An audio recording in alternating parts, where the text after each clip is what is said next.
Inclusive, bem legal. Um dos convidados que a gente tem aqui como meta podia ser o padre Marcelo Rossi aqui, hein? Seria Com certeza. ele que passou por um período de depressão, depois ele ficou bem magrinho, depois bem musculoso. E ele, acho que fez um trabalho, assim, imenso com a religião. Acho que os que eu me lembre maiores das últimas décadas, né? Foi um impacto Exato. midiático, assim, sensacional, né? Não, ainda hoje, por mais que eu tenha um templo, meu templo é voltado para a espiritualidade, é uma casa espírita, eu ouço Marcelo Rossi, eu coloco Marcelo Rossi para tocar na minha casa, né? E sei todos os cantos dele, por quê? Porque ele fez parte ali da minha infância. Então, orar em línguas, a vidência, a questão da mediunidade olfativa, tudo isso vem exatamente dentro desse momento onde ele estava no auge, né? Sim. E quando eu percebi que isso não era tão cristão, foi que eu falei, peraí, tem alguma coisa errada, né? Então agora para onde que eu vou, né? Então ficou ali um pouco jogado ali. Mas assim, quem me acompanha, às vezes, eu já contei essa história várias vezes, que foi a história que eu estava fazendo estágio, era uma aula de psiquiatria. Eu estava fazendo estágio, fazia psicologia, e um dos nossos estágios em psiquiatria era dentro de um sanatório espírita. E lá nós entrevistávamos, sentava uma pessoa e todos os alunos da classe, a gente começava a entrevistar as pessoas. Eram pessoas realmente com níveis de esquizofrenia, psicose, às vezes transtornos mentais muito sérios, assim. E uma dessas pessoas que a gente entrevistou, ela estava sentada assim na nossa frente e o professor disse, né, um médico psiquiatra também, que coordenava ali a ala, ele chegou e disse assim, olha, agora vocês vão falar com uma pessoa, o estudo pode parar a qualquer momento, porque essa pessoa ela é agressiva, né? Ele explicou pra gente como era essa pessoa.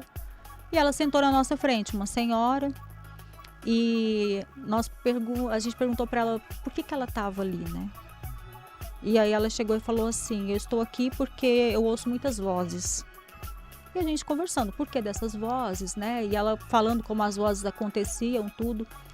E aí ela falou, aí um dia as vozes pediu para eu afogar meus filhos. Eita. E ela tinha 4 filhos. E ela afogou 3. Um conseguiu fugir. E aí todo mundo ficou estarrecido com a história, né? Ficou, né, cada um olhando um para a cara do outro, tentando entender o que estava acontecendo. E aí ela pegou e alguém chegou e disse assim, mas tem alguma hora que essas vozes param? Aí ela olhou para nós e falou assim, quando o povo de branco chega. E nessa época, eu era a pessoa que tinha saído do RCC, tinha saído da Renovação Carismática, já trabalhava ali com um pouco de magia, tudo, estava dentro da psicologia, mas eu achava que a ciência nessa época tinha explicação para tudo. Era tudo mente, e eu me afastei um pouco, digamos assim, da espiritualidade. Quando ela disse isso, todo mundo ficou meio estarrecido, mas que vozes são essas, né? Aí ela falou, quando o povo de branco chega, as vozes param. A gente perguntou pro professor, mas quem são, né, essas pessoas de branco? Aí então ele disse, são os médiuns que vêm da passe.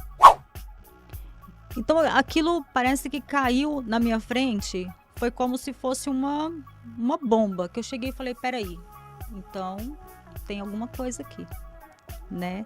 Se a única coisa, no meio de tantos medicamentos que ela toma e não consegue parar essas vozes, e a única coisa que para essas vozes é um passe, então isso não é apenas um desequilíbrio químico. E foi aí que eu realmente comecei a estudar todas as faces da espiritualidade. Por quê? Porque eu também ouvia, né? Então, quando você está fazendo psicologia, você para, olha e fala assim, bom, está acontecendo alguma coisa, porque tudo é um transtorno, né? Se você pegar o DSM ali, você vai ver que tudo é um transtorno. E eu ouvia, eu sentia, então tudo aquilo realmente fazia muito sentido para mim.